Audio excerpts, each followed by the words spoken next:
ഒരു ഫ്രോഡ് സംഭവിച്ചു കഴിഞ്ഞാൽ ബാക്കി എല്ലാ പ്രൊസീഡിങ്സും ഇല്ലാതാകുമെന്ന നിയമത്തിൻ്റെ അടിസ്ഥാന തത്വമനുസരിച്ച് അന്ന് ഇലക്ഷൻ കമ്മീഷൻ പ്രസിദ്ധീകരിച്ചിരിക്കുന്ന അന്തിമ വോട്ടർ പട്ടിക തന്നെ ഫ്രോഡാണെന്നും അത് നിലനിൽക്കാത്തതാണെന്നുള്ളതാണ് ഈ കത്തിലൂടെ ഞാൻ സൂചിപ്പിച്ചിരിക്കുന്നത്. ഈ തൃശ്ശൂർ പാർലമെൻറ്റ് മണ്ഡലത്തിൽ BJPയുടെ നേതൃത്വത്തിൽ നടന്നിട്ടുള്ള വോട്ട് കൃത്രിമത്തെ സംബന്ധിച്ച് നടത്തിയ പ്രതികരണത്തെ തുടർന്ന് സംസ്ഥാന election chief officer Rathan U Kelkar എനിക്ക് കഴിഞ്ഞ ദിവസം ഒരു നോട്ടീസ് തന്നിരുന്നു.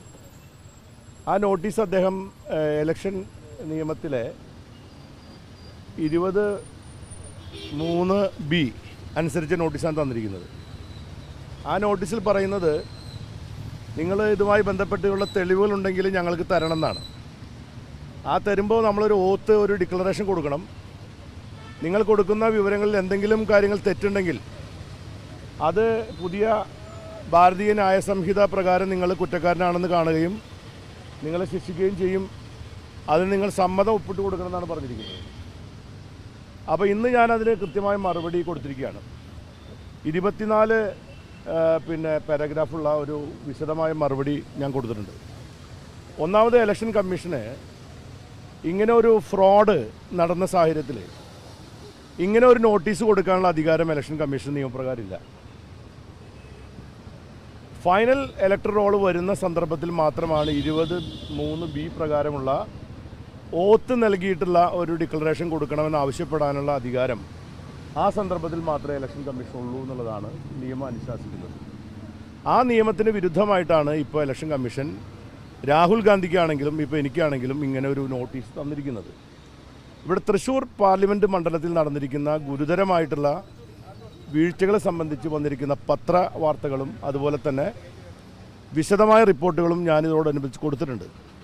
ഇനി കൂടുതലായിട്ട് വിശദാംശങ്ങൾ നൽകുന്നതിന് വേണ്ടി അദ്ദേഹം ആവശ്യപ്പെടുകയാണെങ്കിൽ വളരെ വിശദമായിട്ടുള്ള തെളിവുകൾ അദ്ദേഹത്തിന് മുമ്പിൽ ഹാജരാക്കുമെന്നുള്ള വിവരം കൂടി അദ്ദേഹത്തെ അറിയിച്ചിട്ടുണ്ട്. ഞാൻ ആവശ്യപ്പെട്ടിരിക്കുന്നൊരു കാര്യം, 22/1/2024 വോട്ടർ പട്ടിക പുറത്തിറങ്ങിയ ശേഷം 4/4/2024 മറ്റൊരു വോട്ടർ പട്ടിക കൂടി പുറത്തിറങ്ങിയിട്ടുണ്ട്.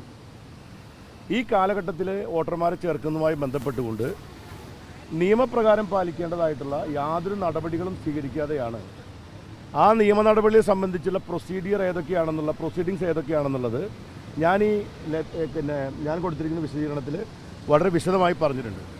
അത് പ്രകാരം ചേർത്തപ്പെട്ടിരിക്കുന്ന വോട്ടുകളെല്ലാം തന്നെ വളരെ വഞ്ചനാപരമായ ഫ്രോഡായി ചേർത്തിരിക്കുന്ന വോട്ടുകളാണ്. അപ്പോൾ ഒരു ഫ്രോഡ് സംഭവിച്ചു കഴിഞ്ഞാൽ ബാക്കി എല്ലാ പ്രൊസീഡിങ്സും ഇല്ലാതാകുമെന്ന നിയമത്തിൻ്റെ അടിസ്ഥാന തത്വമനുസരിച്ച് അന്ന് ഇലക്ഷൻ കമ്മീഷൻ പ്രസിദ്ധീകരിച്ചിരിക്കുന്ന അന്തിമ വോട്ടർ പട്ടിക തന്നെ ഫ്രോഡാണെന്നും അത് നിലനിൽക്കാത്തതാണെന്നുള്ളതാണ് ഈ കത്തിലൂടെ ഞാൻ സൂചിപ്പിച്ചിരിക്കുന്നത്. അതുകൊണ്ട് അതിനെതിരായ നടപടി സ്വീകരിക്കണം. ആ ഇലക്ടർ റോള് തന്നെ ഫ്രോഡ് എന്ന നിലയിൽ പരിഗണിച്ചുകൊണ്ട് ഇതിന്മേൽ നടപടി സ്വീകരിക്കാനാണ് ഇലക്ഷൻ കമ്മീഷൻ തയ്യാറാകേണ്ടതെന്നുള്ളതാണ് ഞാൻ ഈ കത്തിലൂടെ ആവശ്യപ്പെട്ടിരിക്കുന്ന പ്രധാനപ്പെട്ട കാര്യം.